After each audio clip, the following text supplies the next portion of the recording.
베리타스 홀딩스의 1층 로비는 거대한 유리와 차가운 대리석으로 지어진 왕국이었다. 그 왕국 안에서 청소부 오민서는 보이지 않는 유령처럼 움직였다.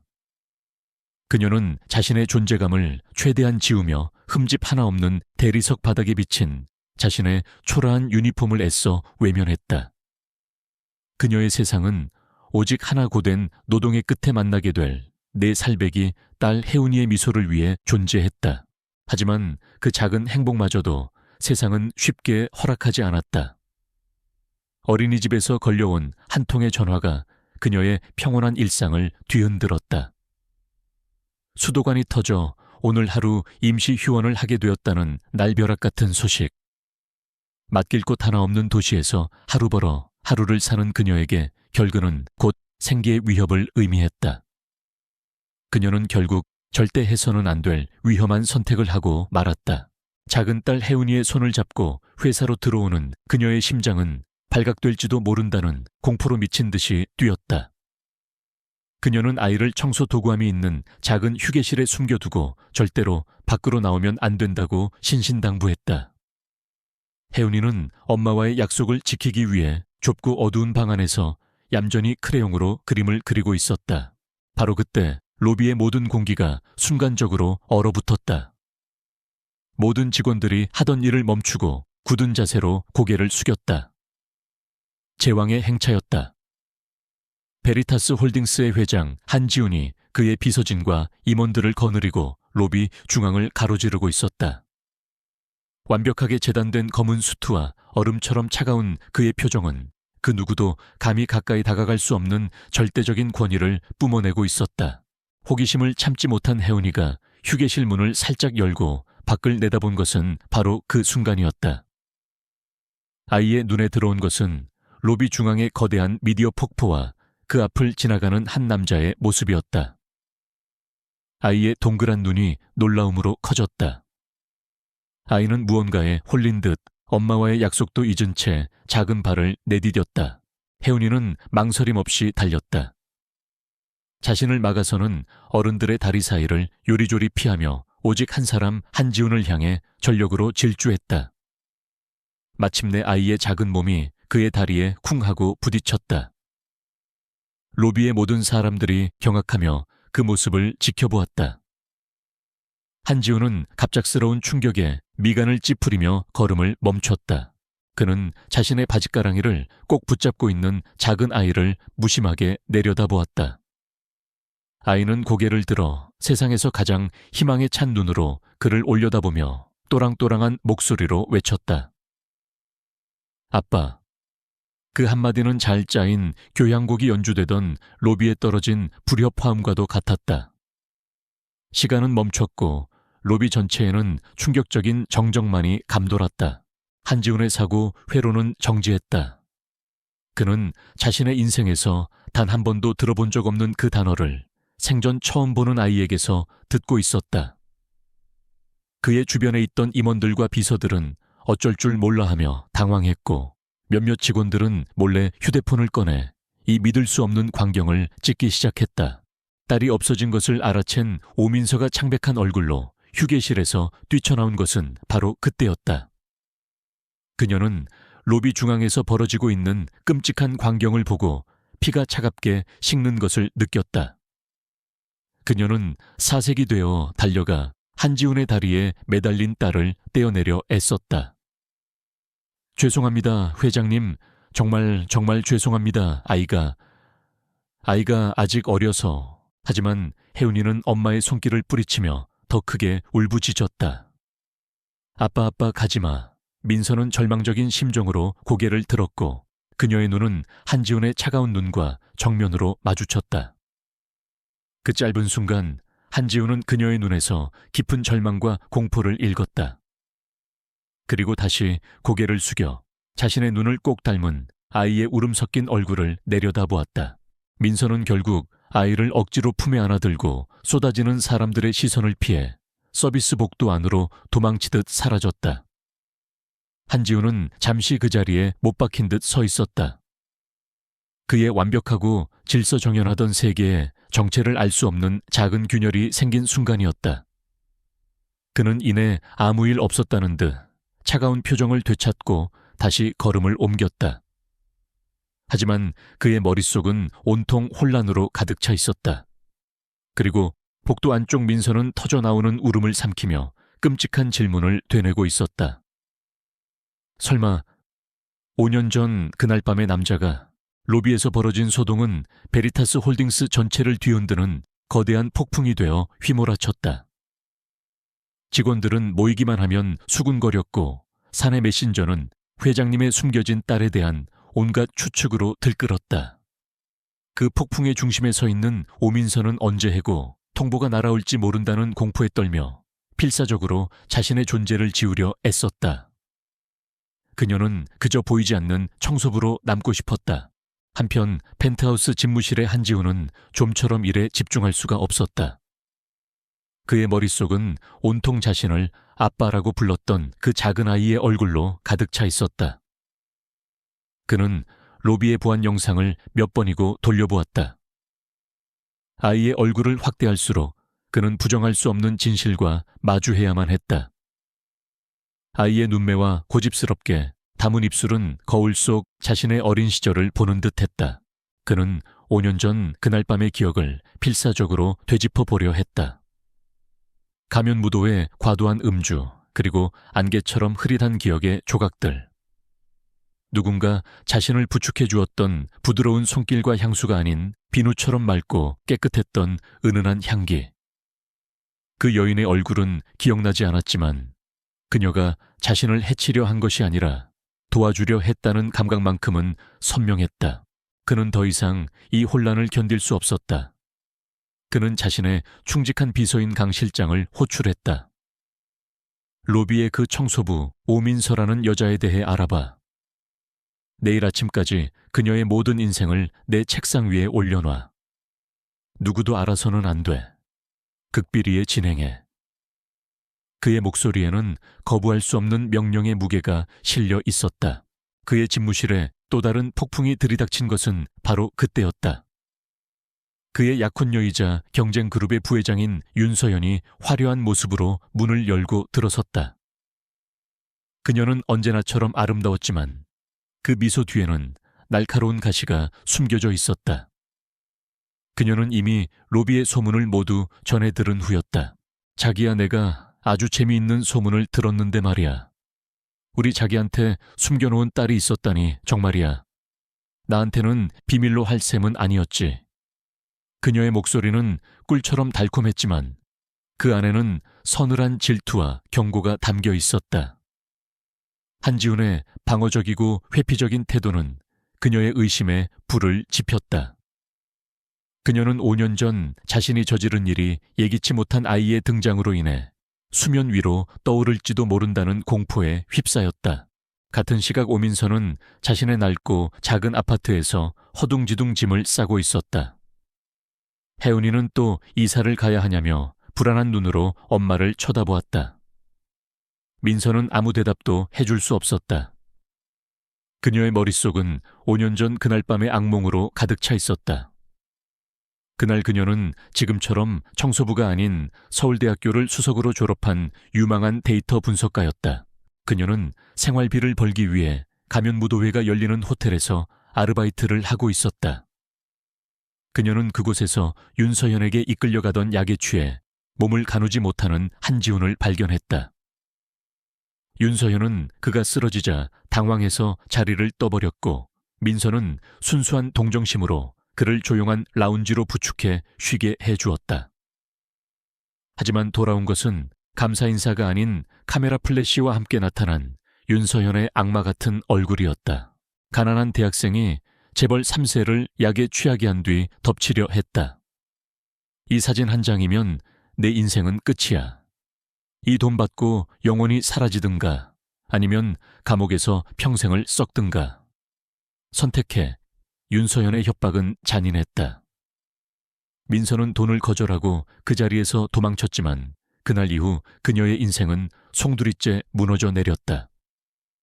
그녀는 모든 것을 버리고 딸 혜은이를 지키기 위해 숨어 살아야만 했다. 과거의 기억에 몸서리치던 민서는 짐을 싸던 손을 멈추었다. 그녀는 더 이상 도망치지 않기로 결심했다. 그녀는 겁에 질린 딸의 얼굴을 보았다. 이 아이를 위해서라도 이제는 숨는 대신 맞서 싸워야만 했다. 그녀는 굳은 표정으로 쌌던 짐을 다시 풀기 시작했다. 그날 밤 2개의 전화벨이 서울의 밤을 갈랐다. 윤서현은 어둠 속에서 누군가에게 전화를 걸어 차갑게 명령했다. 오민서라는 청소부 그녀가 돌아왔어. 이번에는 영원히 처리해. 그녀의 목소리에는 사리가 가득했다.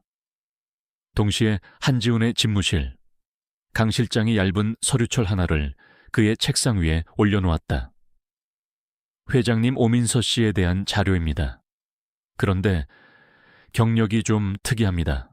한지훈은 굳은 얼굴로 파일을 열었다. 첫 장에는 그녀의 최종 학력과 경력이 적혀 있었다. 서울대학교 컴퓨터공학부 수석 졸업, 전직 IT 컨설팅 회사 데이터 분석가, 5년 전 개인적인 사유로 돌연 퇴사. 그가 알고 있던 청소부의 모습과는 전혀 다른 화려한 과거. 과거의 속삭임이 이제 거대한 함성이 되어 그의 심장을 두드리기 시작했다. 오민서에 대한 조사 보고서는 한지훈의 혼란을 더욱 가중시킬 뿐이었다. 그녀의 지난 5년은 의도적으로 만들어낸 공백과도 같았다. 저임금의 비정규직을 전전하고 낡은 임대 아파트를 몇 번이나 옮겨 다닌 기록. 범죄 기록도 의심스러운 금융거래도 없었다. 하지만 그녀의 화려했던 과거와 비교했을 때 이 깨끗하고 텅 빈 이력은 오히려 무언가를 필사적으로 숨기고 있다는 강력한 반증처럼 느껴졌다. 서류를 통한 조사가 막다른 길에 이르자 그는 전략을 바꾸기로 결심했다. 그는 직접 그녀를 관찰해야만 했다. 그는 강 실장에게 오민서가 속한 청소팀을 한시적으로 회장실이 있는 최고층의 전담팀으로 배치하라고 지시했다. 거대 기업의 총수가 일개 청소부의 근무 위치를 직접 지정하는 전례 없는 일이었다. 그의 서재는 이제 그녀를 감시하기 위한 완벽한 관제탑이 되었다. 오민서에게는 지옥 같은 시간이 시작되었다. 그녀는 매일같이 한지훈의 차가운 시선 아래에서 숨막히는 긴장감 속에서 바닥을 닦고 먼지를 털어야 했다. 그녀는 그가 자신을 의심하고 있음을 그리고 자신의 과거를 파헤치고 있음을 직감했다. 그녀는 최대한 눈에 띄지 않으려 그림자처럼 움직이려 애썼지만 운명은 그녀를 다시 한번 벼랑 끝으로 내몰았다. 그날 오후 그녀의 낡은 휴대폰이 절망적인 소식을 전해왔다. 이웃집에 잠시 맡겨두었던 딸 혜운이가 갑자기 고열에 시달리고 있다는 것이었다. 아이가 아프다는 소식에 민서의 세상은 하얗게 무너져 내렸다. 당장 병원에 데려가야 했지만 그녀의 텅 빈 지갑에는 택시비조차 빠듯했다. 그녀는 자존심과 두려움을 모두 내려놓고 마지막 희망을 걸어보기로 했다. 그녀는 관리팀장을 찾아가 월급 가부를 간절히 부탁했다. 하지만 돌아온 것은 냉정한 거절과 비웃음뿐이었다. 회사 규정상 안 됩니다. 다들 오씨처럼 사정이 딱하면 회사가 자선단체라도 되는 줄 알겠어요. 절망의 끝에서 민서는 마지막 선택을 해야만 했다. 그것은 호랑이의 굴로 직접 들어가는 가장 위험한 도박이었다. 그녀는 퇴근 시간이 되어 집무실을 나서는 한지훈의 앞을 막아섰다. 강 실장이 그녀를 제지하려 했지만 한지훈은 흥미로운 눈빛으로 그를 막았다. 잠시 나 좀 보지. 그의 목소리는 차가웠지만 거절할 수 없는 힘이 담겨 있었다. 민서는 떨리는 다리로 처음으로 베리타스 홀딩스의 심장부 회장 집무실 안으로 들어섰다. 거대한 집무실의 위압적인 풍경은 그녀를 더욱더 작고 초라하게 만들었다. 그녀는 거대한 책상 뒤에 앉아 자신을 내려다보는 한지훈 앞에서 떨리는 목소리로 딸의 상황을 설명하며 월급 가부를 다시 한번 부탁했다. 극도의 스트레스와 불안감 속에서 그녀는 자신도 모르게 낡은 유니폼 소매 끝에 달아빠진 실밥을 엄지와 검지로 비비꼬기 시작했다. 바로 그 순간이었다. 한지훈의 머릿속에서 안개처럼 흐릿했던 5년 전 그날 밤의 기억 하나가 번개처럼 내리꽂혔다. 가면 무도회장 약에 취해 소파에 쓰러져 있던 자신. 그리고 자신에게 물을 건네주며 괜찮다고 말해주던 한 여인. 가면 때문에 얼굴은 보이지 않았지만 그녀의 손이 바로 지금의 오민서처럼 유니폼 소매의 실밥을 불안하게 비비 꼬고 있었다. 그것은 시각적인 기억이 아닌 감각적인 기억의 파편이었다. 하지만 너무나도 강렬하고 선명했다. 그의 눈에서 차가운 이성이 사라지고 거대한 혼돈과 의문이 그 자리를 차지했다. 그는 눈앞의 청소부가 자신의 텅 빈 기억의 조각을 쥐고 있는 유일한 사람일지도 모른다는 강한 확신에 휩싸였다. 그의 태도가 순식간에 변했다. 그는 즉시 가부를 승인했을 뿐만 아니라 그 이상의 것을 지시했다. 강 실장, 내 다음 회의는 취소해. 내 차를 준비시켜. 지금 당장 오민서 씨의 딸을 우리 그룹 SJ 메디컬 센터로 옮긴다. 최고 의료진을 대기시켜. 그의 갑작스러운 태도 변화에 강 실장과 오민서는 당황해서 서로를 쳐다볼 뿐이었다. 민서는 얼떨결에 감사 인사를 하고 집무실을 뛰쳐나갔다. 그녀는 그의 태도가 왜 변했는지 알 수 없었지만 지금은 딸을 살리는 것이 우선이었다. 혼자 남은 집무실에서 한지훈은 잠시 동안 멍하니 서 있었다. 과거라는 이름의 엉킨 실타래. 그 실의 가장 첫 번째 끝자락을 그는 마침내 찾아낸 것이다. SJ 메디컬 센터의 VIP 병동은 호텔 스위트룸을 방불케 했다. 혜은이는 최고의 의료진에게 최상의 보살핌을 받았고 아이의 열은 금세 내리기 시작했다. 오민서는 딸이 안정을 되찾은 것에 감사하면서도 이 모든 과분한 호의를 베푸는 남자 한지훈의 존재 때문에 마음이 편치 않았다. 그는 병실을 떠나지 않고 이상할 정도로 강렬한 시선으로 자신과 딸을 관찰하고 있었다. 한지훈은 혼란스러웠다. 아이의 얼굴에서는 자신의 모습이, 그리고 아이의 엄마인 오민서의 사소한 행동에서는 5년 전 그날 밤의 흐릿한 기억이 계속해서 겹쳐 보였다. 그는 더 이상 이성적인 추론만으로는 만족할 수 없었다. 그는 과학적인 그리고 거부할 수 없는 증거가 필요했다. 그는 아이가 마신 주스병을 강 실장에게 눈짓으로 조용히 챙기게 했다. SJ그룹과 전혀 관련이 없는 가장 신뢰할 수 있는 사설 유전자 검사 기관을 찾아 보안은 최상으로 유지하고 결과는 최대한 신속하게 내게 직접 보고하도록. 그의 지시는 신속하고 은밀하게 이루어졌다. 이제 진실을 향한 주사위는 던져졌다. 그는 그저 결과가 나오기만을 기다리면 될 터였다. 하지만 어둠 속에서 움직이는 것은 그뿐만이 아니었다. 윤서연은 자신의 정보망을 통해 한지훈이 청소부의 딸을 직접 챙겨 SJ 메디컬 센터에 입원시켰다는 소식을 전해 들었다. 그녀의 머릿속에서 울리는 경고음은 점점 더 커져만 갔다.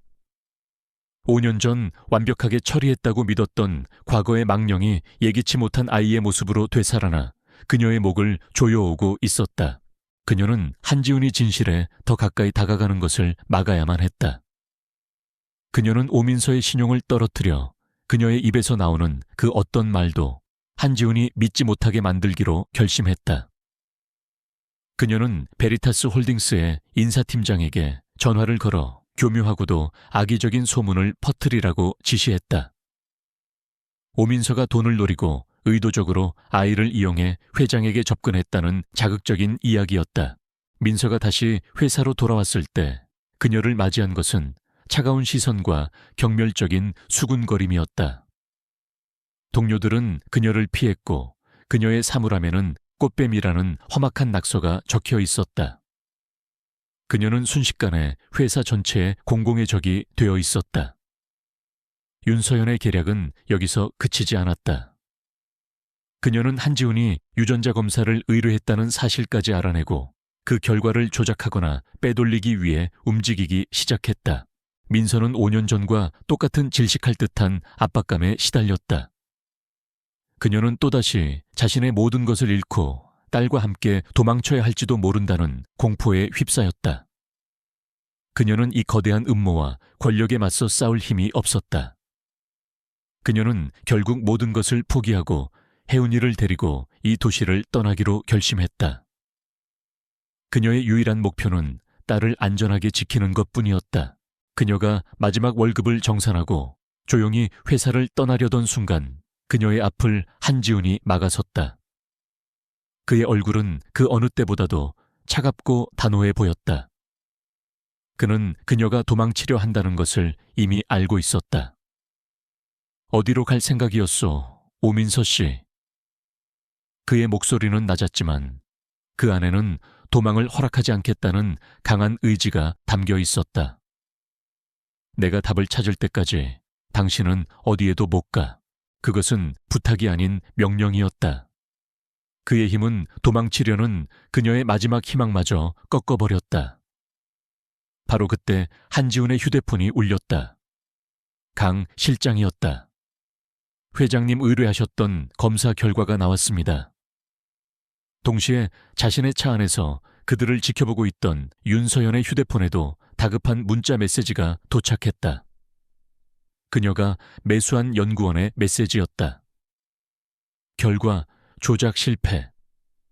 99위비전 9% 일치. 지금 보고서 가지러 가는 중. 진실이 담긴 보고서가 이제 단 몇 분 거리 앞으로 다가와 있었다. 윤서연은 자신이 패배했음을, 그리고 이제는 더 이상 물러설 곳이 없음을 깨달았다. 그녀의 아름다운 얼굴이 증오와 광기로 흉측하게 일그러졌다. 거짓의 그림자는 걷히고 이제 곧 잔인한 진실의 시간이 시작될 참이었다. 한지훈의 집무실은 거대한 폭풍전의 고요함처럼 숨막히는 정적으로 가득 차 있었다. 오민서는 해고당할 운명만을 기다리는 죄수처럼 고개를 숙인 채 서 있었고, 한지훈은 진실이 담긴 봉투가 도착하기만을 기다리며 타들어가는 초조함을 애써 감추고 있었다. 시간은 멈춘 듯했고 두 사람의 심장 박동소리만이 방 안을 울리는 듯했다. 마침내 문이 열리고 강 실장이 굳은 얼굴로 들어와 밀봉된 서류 봉투 하나를 책상 위에 올려놓았다. 그는 말없이 고개를 숙여 보이고는 조용히 문을 닫고 나갔다. 이제 이 거대한 방 안에는 진실을 마주해야만 하는 두 사람만이 남게 되었다. 한지훈은 떨리는 손으로 봉투를 열어 그 안에 담긴 얇은 종이 한 장을 꺼내 들었다. 그의 눈이 종이 위에 박힌 숫자를 확인하는 순간 그의 호흡이 멈췄다. 그의 완벽하게 통제되던 세계가 그 숫자를 기점으로 산산조각나며 무너져 내리고 있었다. 그는 서류를 쥔 채 한참 동안 말이 없었다. 그는 믿을 수 없다는 듯 종이와 오민서의 얼굴을 몇 번이나 번갈아 쳐다보았다. 마침내 그는 거대한 책상을 가로질러 그녀에게로 서류를 밀었다. 민서는 떨리는 눈으로 서류를 내려다보았다. 그곳에는 그녀의 운명을 결정지을 한 문장이 적혀 있었다. 친자 관계 확률 99리 반 쿵큐 92998%. 그녀는 놀라지 않았다. 하지만 이 과학적인 증거가 지난 5년간 그녀를 올가매었던 끔찍한 비밀과 거짓의 무게를 고스란히 증명하고 있었다. 그녀의 눈에서 참았던 눈물 한 방울이 서류 위로 떨어졌다. 왜 말하지 않았소? 한지훈이 간신히 목소리를 쥐어짜 내물었다. 그의 목소리는 더 이상 분노가 아닌 깊은 혼란과 고통으로 잠겨 있었다. 그의 질문은 마침내 굳게 닫혀있던 민서의 마음의 댐을 무너뜨리는 계기가 되었다. 그녀는 더 이상 숨거나 도망치는 대신 지난 5년간 겪어야 했던 모든 진실을 털어놓기 시작했다. 그녀의 이야기는 5년 전 화려한 가면무도회가 열리던 밤으로 거슬러 올라갔다. 그녀는 생활비를 벌기 위해 파트타임으로 일하던 꿈 많던 대학생이었다. 그녀는 그곳에서 약에 취해 비틀거리는 한 남자를 도왔을 뿐이었다. 하지만 그녀의 순수한 친절은 아기를 품은 한 여자 윤서연에 의해 끔찍한 음모로 변질되었다. 윤서연 씨는 약에 취한 당신과 그런 당신을 부축하는 제 사진을 찍었어요. 그리고 제게 협박을 했죠. 가난한 여대생이 재벌 3세를 유혹하려 했다는 스캔들을 터뜨리겠다고요. 제 인생을 망가뜨리겠다고 했어요. 돈을 받고 영원히 사라지라고 했어요. 그녀의 목소리는 지난 세월의 억울함과 공포로 가늘게 떨리고 있었다. 한지우는 숨을 죽인 채 그녀의 이야기를 들었다. 그녀의 이야기는 그의 머릿속에 남아있던 흐릿한 기억의 조각들과 무섭도록 정확하게 맞아떨어지고 있었다. 그를 도와주었던 상냥한 목소리, 그를 안심시키던 부드러운 손길. 그 기억의 주인은 공격자가 아닌 명백한 구원자였다. 그래서 돈을 받았소. 그가 가장 확인하고 싶었던 질문을 던졌다. 민서는 고개를 저으며 그의 눈을 똑바로 쳐다보았다. 아니요, 단 한 푼도 받지 않았어요. 저는 그날 밤 제 인생과 뱃속에 있던 비밀만을 가지고 도망쳤어요. 몇 주 뒤에야 제가 임신했다는 사실을 알았죠. 저는 혼자였어요. 그녀의 고백은 한지훈의 심장을 관통하는 비수와도 같았다. 그가 지난 5년간 믿어왔던 모든 것이 거짓이었다. 그는 단순한 하룻밤의 실수 피해자가 아니었다. 그는 거대한 음모의 목표물이었고 눈앞의 이 여인은 그 음모의 가장 큰 희생양이었다. 그리고 자신은 그 사실도 모른 채 약혼녀라는 이름의 악마와 함께 그녀를 비난해 왔던 것이다. 그는 자리에서 일어나 창가로 걸어갔다. 그는 자신이 살아온 거짓된 삶의 무게를 감당할 수 없었다. 방 안을 채웠던 폭발적인 감정들이 사라지고 그 자리에는 무겁고 깊은 침묵만이 내려앉았다. 그는 더 이상 권력자의 눈으로 그녀를 볼 수 없었다. 그는 자신의 아이를 낳고 그 아이를 지키기 위해 모든 것을 포기해야만 했던 한 여인 앞에 서 있는 죄인이었다. 그는 천천히 몸을 돌려 눈물로 얼룩진 그녀를 바라보았다. 그의 얼굴에는 이제 분노도 혼란도 없었다. 오직 차갑고 단단한 결의만이 남아있었다. 그는 부서질 듯한 목소리로 하지만 분명하게 물었다. 그 여자가 당신에게 무슨 짓을 했소? 하나도 빼놓지 말고 전부 다 말해줘요. 한지훈의 세상은 무너져 내렸지만 그 폐허 위에서 그는 다시 태어나고 있었다. 그는 더 이상 거짓의 피해자가 아니었다. 그는 이제 진실을 추적하는 사냥개이자 심판을 집행할 집행관이었다. 그의 첫 번째 행동은 오민서와 딸 혜운이를 안전한 곳으로 옮기는 것이었다. 그는 두 사람을 자신의 저택 내부에 있는 완벽한 보안을 자랑하는 게스트하우스로 이주 조치했다. 오민서의 삶은 하루아침에 바뀌었다. 낡고 비좁은 아파트에서 그녀는 동화 속에나 나올 법한 호화로운 저택의 손님이 되었다. 하지만 그녀는 그 안락함에 취하지 않았다. 그녀는 한지훈에게 지난 5년간 자신이 기억하는 그날 밤의 모든 조각들을 아주 사소한 것 하나까지도 남김없이 털어놓았다. 두 사람은 이제 불안한 공생관계이자 진실을 향한 공동의 목표를 가진 동맹이 되었다. 한지훈의 조사는 본격적으로 시작되었다. 그의 타겟은 더 이상 오민서가 아니었다. 그의 모든 분노와 자원은 5년 전 그날 밤의 진실을 파헤치고 모든 비극을 설계한 보이지 않는 건축가를 찾아내는데 쏠려 있었다. 그는 강 실장에게 5년 전 그 가면 무도회와 관련된 모든 정보를 수집하라고 명령했다. 참석자 명단, 호텔 직원 명단, 그리고 가장 중요한 보안 영상까지. 하지만 예상대로 그날 밤의 결정적인 장소들의 보안 영상은 원인 불명의 오류로 모두 삭제되어 있었다. 이것은 우연이 아닌 명백한 증거 인멸의 흔적이었다. 한지훈은 그룹 최고의 사이버 보안팀을 투입해 삭제된 데이터를 복구하는 작업에 착수했다. 동시에 그는 이 모든 음모의 중심에 서 있는 약혼녀 윤서연을 만나러 갔다. 그는 최고급 레스토랑에서 그녀와 마주 앉았다. 그는 곧바로 그녀를 비난하는 대신 교묘한 덫을 놓기 시작했다. 서연 씨, 이상하게 요즘 5년 전 그 파티에 대한 기억이 조금씩 떠오릅니다. 혹시 그날 밤 뭔가 특별한 일은 없었습니까? 그의 질문에 윤서연은 완벽한 연기를 펼쳤다. 그녀는 걱정스러운 표정으로 그의 건강을 염려하며 그가 과음으로 정신을 차리지 못했다고 둘러댔다. 하지만 한지우는 이미 의심의 눈으로 그녀를 보고 있었다. 그는 그녀의 이야기에 숨겨진 미세한 균열들을 놓치지 않았다. 그녀가 당황할 때마다 와인잔을 만지는 미세한 버릇, 그리고 자신이 묻지도 않은 사실에 대해 과도하게 변명하는 모습. 그는 대화 말미에 결정적인 미끼를 던졌다. 그날 밤 오민서라는 아르바이트생이 나를 도와줬다는 이야기를 들었습니다. 오민서라는 이름이 나오는 순간 윤서연의 눈빛이 아주 미세하게 흔들리는 것을 한지우는 놓치지 않았다.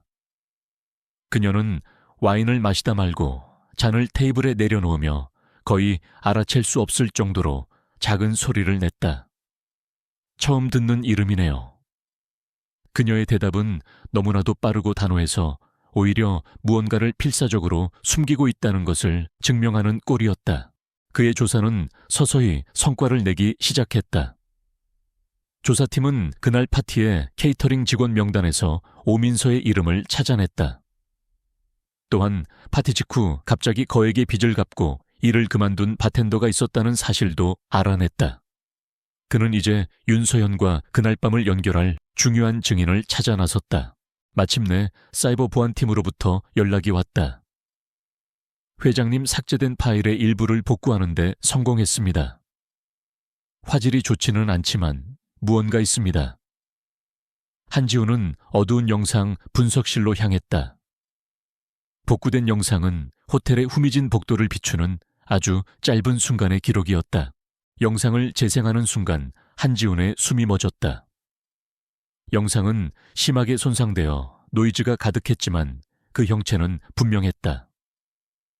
가면 무도의 드레스를 입은 윤서연이 지금은 행방이 묘연해진 바로 그 바텐더에게 작은 봉투를 건네는 모습. 그것은 모든 것을 증명하는 부인할 수 없는 진실의 조각이었다. 한지훈은 영상 분석실에 홀로 앉아 그 짧은 영상을 몇 번이고 반복해서 보았다. 그의 얼굴은 스크린에서 나오는 희미한 빛에 비춰 그 어떤 분노보다도 더 무서운 차가운 무표정을 띠고 있었다. 이제 질문의 시간은 끝났다. 그는 자신의 약혼녀이자 사업 파트너이며 자신의 인생을 송두리째 기만한 악마의 실체를 확인했다. 이제 심판의 시간을 준비할 차례였다.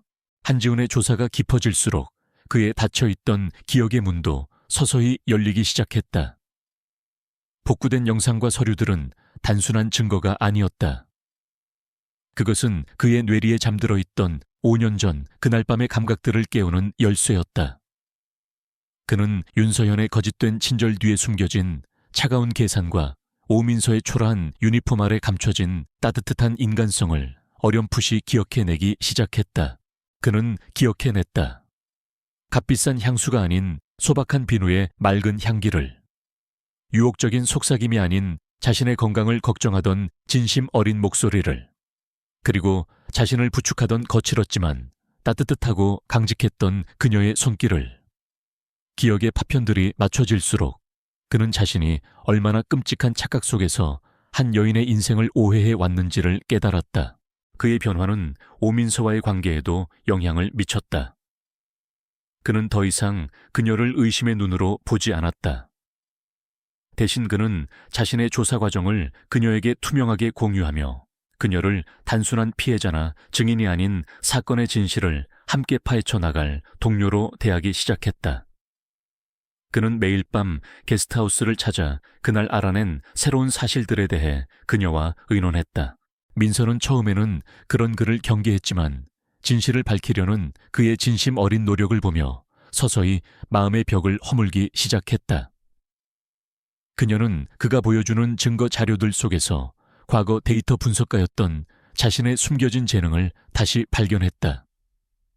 그녀는 모두가 놓치고 있던 데이터의 미세한 패턴과 재무제표의 비정상적인 흐름을 귀신같이 찾아냈다. 어느 날 밤 한지훈은 윤서연과 그녀의 아버지가 운영하는 경쟁 그룹의 수상한 자금 흐름을 추적하다가 벽에 부딪혔다. 그의 옆에서 자료를 보던 민서가 조용히 입을 열었다. 이건 단순한 시장 변동성으로 위장한 고스트 알고리즘이에요. 산업 스파이 활동 자금을 세탁하는데 사용되는 전형적인 수법이죠. 그녀는 몇 시간 만에 그의 최고 재무분석가 팀도 찾아내지 못했던 검은 돈의 연결, 고리를 완벽하게 풀어냈다. 한지우는 그녀의 천재성에 다시 한번 경탄했다. 윤서현이 그토록 파괴하려 했던 이 여인은 그저 순진한 피해자가 아니라 자신과 대등하게 싸울 수 있는 혹은 그 이상의 능력을 가진 뛰어난 인재였다. 존경심과 미안함 그리고 이름 모를 새로운 감정이 그의 마음속에서 피어올랐다. 두 사람의 관계는 이제 단순한 동맹을 넘어 서로의 상처를 보듬고 능력을 신뢰하는 파트너 관계로 발전하고 있었다. 그들의 유일한 희망은 5년 전 사라진 바텐더를 찾는 것이었다. 하지만 그는 마치 연기처럼 증발해버린 뒤였다. 한지훈의 조사팀이 그의 행방을 좇을수록 그가 누군가로부터 필사적으로 도망치고 있다는 정황만이 뚜렷해질 뿐이었다. 윤서현의 그림자가 그의 뒤에 어른거리고 있었다. 두 사람의 불안한 동거는 딸 혜운이로 인해 따뜻한 일상으로 채워져 갔다. 혜운이는 아빠와 엄마가 함께 있는 시간을 너무나도 행복해했고 아이의 해맑은 웃음소리는 두 사람이 겪고 있는 싸움의 고통을 잠시나마 잊게 해주는 유일한 안식처가 되어 주었다. 한지우는 딸과 함께하는 시간을 통해 자신이 잃어버렸던 인간적인 감정들을 서서히 되찾아가고 있었다. 마침내 그들의 끈질긴 추적에 한 줄기 빛이 보였다. 강 실장으로부터 다급한 전화가 걸려온 것이다. 회장님 글을 찾았습니다. 바텐더 말입니다. 지금 목포의 한 작은 어촌 마을에 숨어 있습니다. 그토록 찾아 헤매던 마지막 퍼즐 조각이 마침내 그들의 손안에 들어오게 된 것이다. 한지우는 결심을 굳혔다. 그는 이 모든 진실을 오민서가 직접 듣고 확인하게 해주어야만 했다. 그것이 그녀가 지난 5년간 겪어야 했던 고통에 대해 자신이 할 수 있는 최소한의 도리였다. 그는 게스트하우스로 향해 막 혜운이를 재우고 나온 그녀에게 말했다. 갑시다.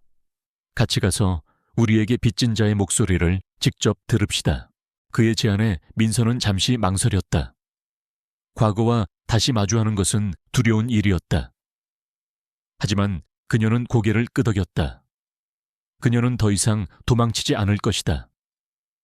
그녀는 자신의 인생을 망가뜨린 자들의 최후를 자신의 두 눈으로 똑똑히 지켜볼 것이다. 두 사람은 이제 마지막 증인을 향해 함께 나아갈 준비가 되어 있었다. 서울을 떠나 목포로 향하는 길은 길고 조용했다. 헬리콥터의 프로펠러 소음만이 두 사람 사이에 흐르는 복잡한 감정의 침묵을 채우고 있었다. 한지우는 창밖으로 스쳐 지나가는 풍경을 보며 잃어버렸던 5년이라는 시간의 무게를 실감했다.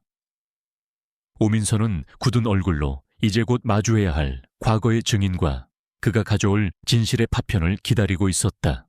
그들은 목포의 한적한 어촌마을 허름한 집 앞에서 마침내 5년 전 사라졌던 바텐더 김민철을 찾아냈다. 그는 도망자의 삶에 지친 듯 실제 나이보다 훨씬 늙고 초췌해 보였다. 그는 한지훈과 오민서를 보자마자 유령이라도 본 듯 사색이 되어 도망치려 했다. 하지만 그의 길은 이미 그림자처럼 나타난 강 실장과 경호원들에 의해 막혀 있었다. 오랜만이군, 김민철 씨.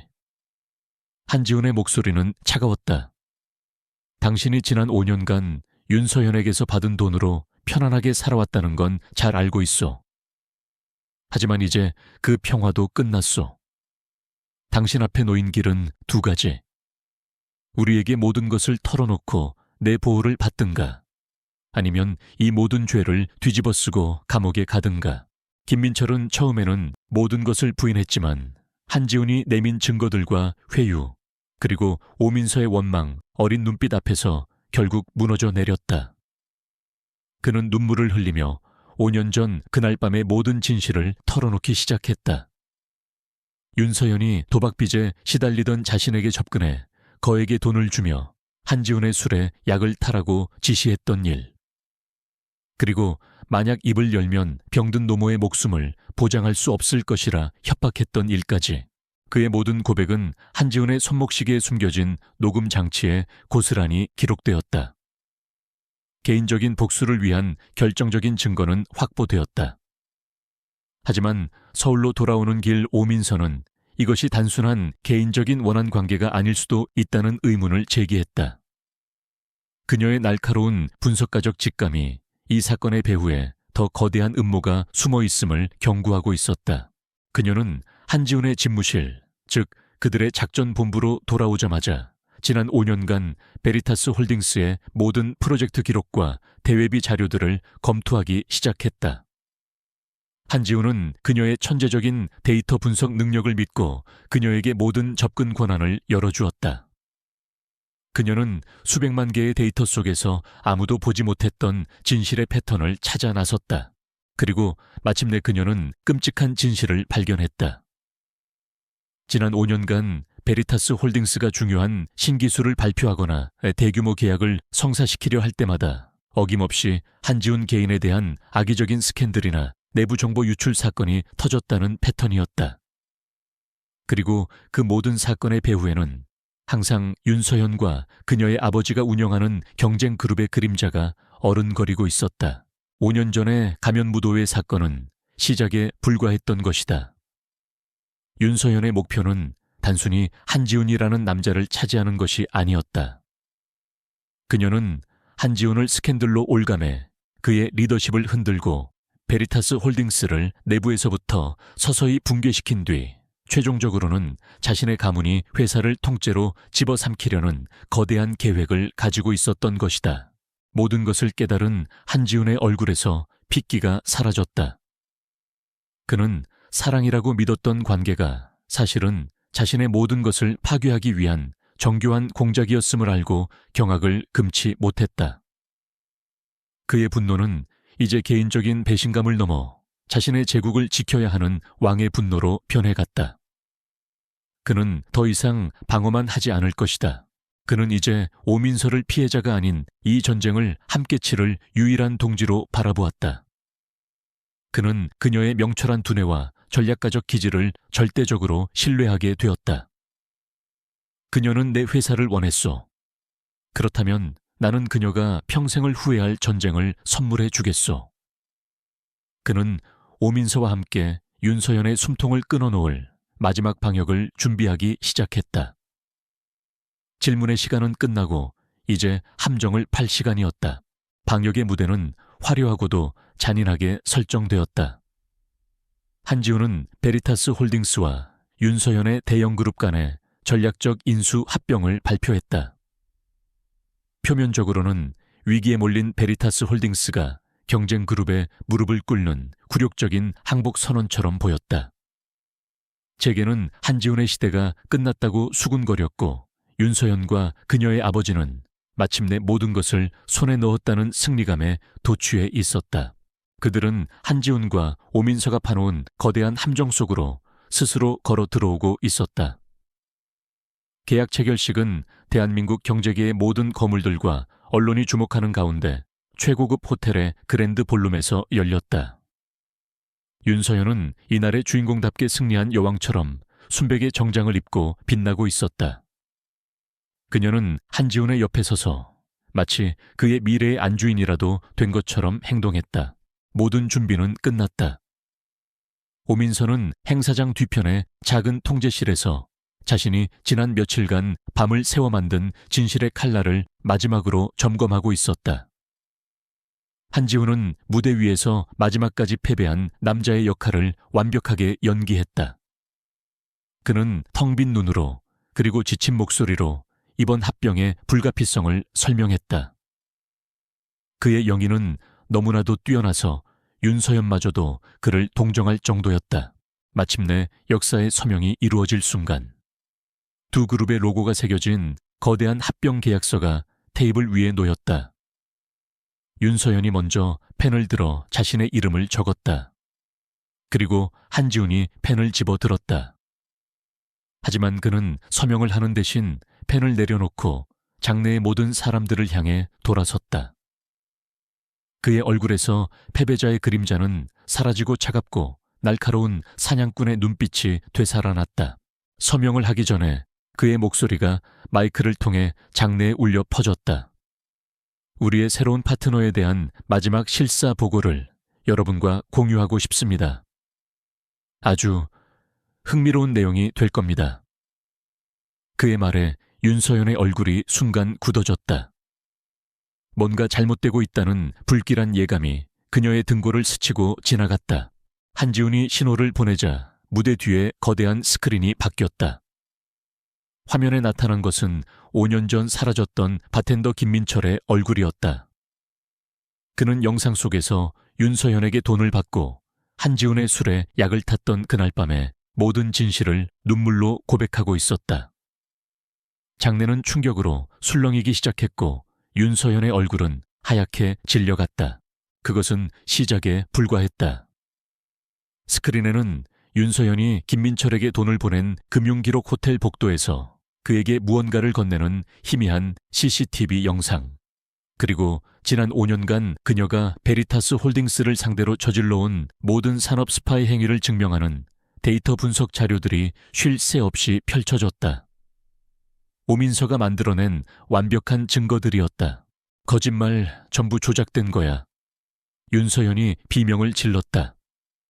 저 남자가 나를 배신하고 나를 차지하려고 꾸민 짓이야. 하지만 그녀의 광기 어린 절규를 믿는 사람은 아무도 없었다. 증거는 너무나도 명백했고 그녀의 아버지를 포함한 모든 사람들은 경악과 경멸의 눈으로 그녀를 쳐다볼 뿐이었다. 한지훈이 다시 마이크를 잡았다.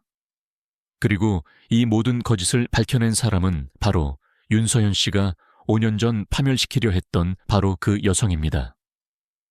데이터 분석가이자 이 사건의 가장 큰 피해자 오민서 씨를 무대 위로 모십니다. 통제실에 있던 오민서는 떨리는 발걸음으로 무대를 향해 걸어 나갔다. 그녀는 더 이상 초라한 청소부가 아니었다. 그녀는 단정하지만 기품 있는 모습으로 수백 명의 사람들 앞에 섰다. 그녀는 증오가 아닌 슬픈 연민의 눈으로 윤서연을 바라보았다. 바로 그때 행사장 문이 열리고 미리 대기하고 있던 검사와 수사관들이 무대 위로 들이닥쳤다. 윤서연 씨, 당신을 증거인멸 및 교사산업 기술 유출, 방지법 위반 등의 혐의로 긴급 체포합니다. 윤서연은 수갑이 채워진 채 끌려나가면서도 믿을 수 없다는 듯 절규했다. 그녀의 완벽했던 세계가 그녀가 가장 경멸했던 여자의 손에 의해 산산조각 난 것이다. 모든 혼란이 끝나고 무대 뒤에서 강 실장과 함께 기다리고 있던 혜은이가 달려나와 엄마의 다리를 꼭 껴안았다. 그리고 한지훈은 처음으로 진심이 담긴 미소와 함께 딸을 번쩍 안아 올렸다. 세 사람은 카메라 플래시 속에서 마침내 하나의 가족이 되어 서 있었다. 윤서연의 가면이 벗겨진 그날 밤 이후 세상은 한동안 그들의 이야기로 들끓었다. 모든 진실이 밝혀지고 윤서연과 그녀의 가문은 법의 심판대 위에서 그들이 저지른 죄에 대한 혹독한 대가를 치러야만 했다. 한때 세상을 다 가진 듯했던 그녀의 오만함은 차가운 감옥의 벽 안에서 세우러져 가는 신세로 전락했다. 베리타스 홀딩스는 위기를 기회로 바꾸어 더욱더 견고한 제국으로 거듭났다. 한지훈은 이 모든 과정을 지혜롭게 해결한 영웅으로 칭송받았지만 그는 더 이상 세상의 평가에 연연하지 않았다. 그의 세상은 이제 오직 한 여자와 한 아이를 중심으로 돌아가고 있었다. 그는 과거의 잘못을 씻고 새로운 삶을 시작할 기회를 얻었다. 오민서는 더 이상 어두운 복도를 헤매는 청소부가 아니었다. 그녀는 세상의 모든 스포트라이트를 받는 영웅이 되었지만 그녀가 원한 것은 명예나 부가 아니었다. 그녀는 잃어버렸던 자신의 이름과 딸과 함께할 평범하고도 소중한 일상을 되찾고 싶었을 뿐이다. 한지훈은 그녀의 모든 결정을 존중하고 지지해 주었다. 세 사람은 더 이상 불안한 게스트하우스가 아닌 펜트하우스의 본체에서 함께 살기 시작했다. 한때 차가운 성공의 상징이었던 그곳은 이제 혜은이의 장난감과 웃음소리, 그리고 맛있는 음식 냄새로 가득 찬 따뜻한 보금자리로 변해갔다. 한지우는 처음으로 진짜 집이라는 공간이 주는 안락함을 느끼고 있었다. 그는 서툰 솜씨로나마 좋은 아빠가 되기 위해 노력했다. 평생을 남에게 맡겨왔던 딸아이의 머리를 직접 따아주기도 하고 밤에는 낯선 동화책을 읽어주며 어색한 목소리 연기를 하기도 했다. 혜은이는 그런 아빠의 서툰 모습이 마냥 재미있었고 민서는 그들을 바라보며 지난 5년간 얼어붙어 있던 마음이 서서히 녹아내리는 것을 느꼈다. 어느 날 밤 혜은이가 잠든 후 두 사람은 도시의 야경이 내려다 보이는 테라스에 나란히 앉았다. 한지우는 아주 오랫동안 망설이다가 마침내 자신의 가장 깊은 곳에 있던 진심을 꺼내놓았다. 그는 지난 5년간의 오해뿐만 아니라 그 이전의 자신의 어리석음과 무심함에 대해서도 진심으로 사과했다. 나는 제국을 건설하는 데만 미쳐 있었지.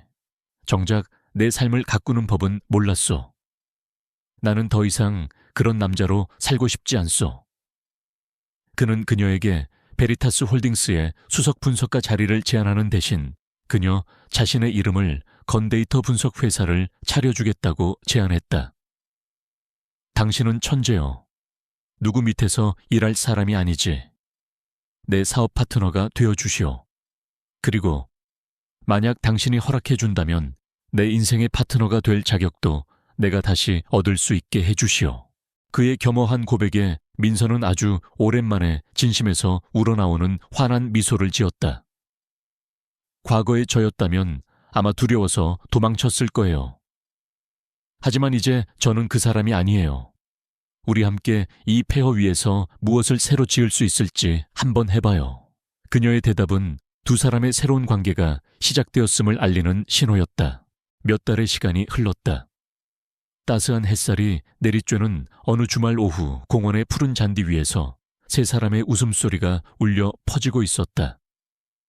혜은이는 서툰 솜씨로 그린 그림을 아빠와 엄마에게 자랑하고 있었다. 그림 속에는 커다란 햇님 아래에서 세 사람이 손을 꼭 잡고 활짝 웃고 있었다. 우리 가족, 아이가 자랑스럽게 외쳤다. 한지훈과 오민서는 그림을 그리고 서로를 바라보았다.